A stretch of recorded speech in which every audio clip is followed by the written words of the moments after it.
This morning at Ekandustria, which is in Kangala, behind me is factories that used to employ thousands of people that are coming from Zitobeni, Ekangala, Retabisengi, up to Kwamhlanga area.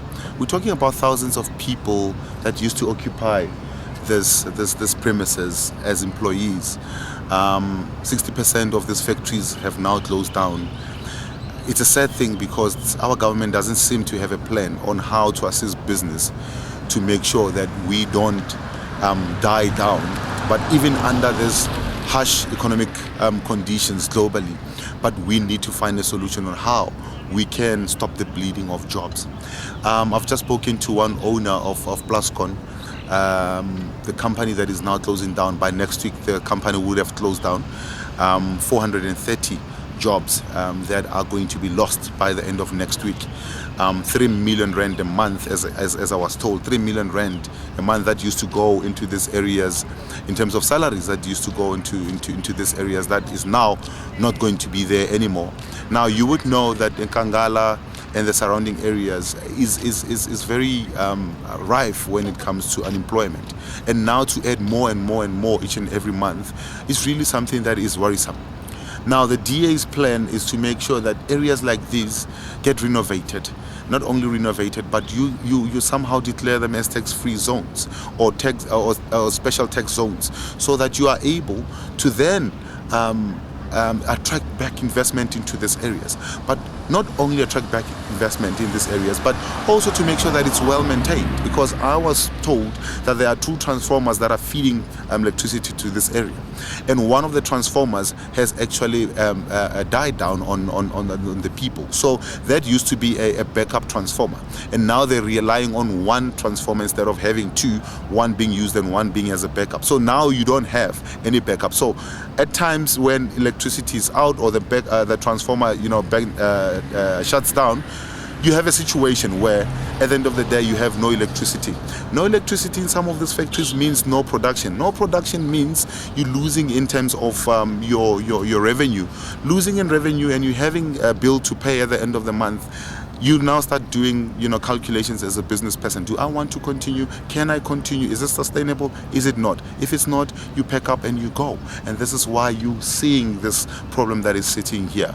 And you have a problem of criminals stealing cables. And I've said this, we have metro police that can be deployed in some of these areas to do proper patrolling of these areas, and not just doing fundraising for the city, hiding behind bushes or hiding underneath bridges. We need some of these guys to be patrolling the streets to make sure, especially where there's hotspots, to patrol those hotspots, to make sure that cable ties or cables, electric cables, don't get stolen, but actually can continue to supply people with electricity, as we've seen. Water is another problem. There's water pipe burst all over the show because there's no preventative maintenance plan. If we had a proper preventative maintenance plan, some of these factories will have continuous supply of water which they need for their production, which is again another problem. But we need to make up a plan, and we have a plan on how all these things can be addressed. We now need to make sure that we actually win the coming up elections, so that we can turn some of these things around, and we can make sure that these people can come back and invest in this area, and this can be a thriving area, industrial area, that will see thousands of jobs being created for the people coming from Ekangala, coming from Zitobiseni, coming from Retabisengi, coming up to areas like Mamelodi, and on the side areas like Kwamhlanga. So we need to make sure that we stop the bleeding of jobs and we start creating jobs. I went past a tile factory that is actually employing Chinese people who are coming from outside of South Africa, coming from China, who actually are staying in the industrial premises themselves. So there's been flats that have been built there illegally, so in the same area. And I'm questioning why we're having hundreds and hundreds of Chinese people being imported from China to come and be employed in South Africa and in this area, where we have thousands and thousands of people just on the other side of the highway being unemployed. And the funny thing is, an ex-ANC councillor is actually heading that particular factory.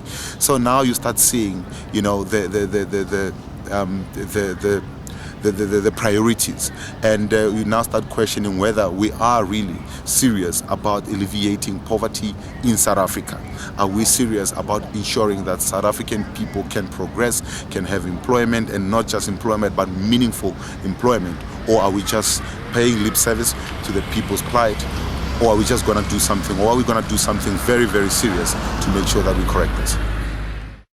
So behind me is one of those factories that I was talking about that is closed down now.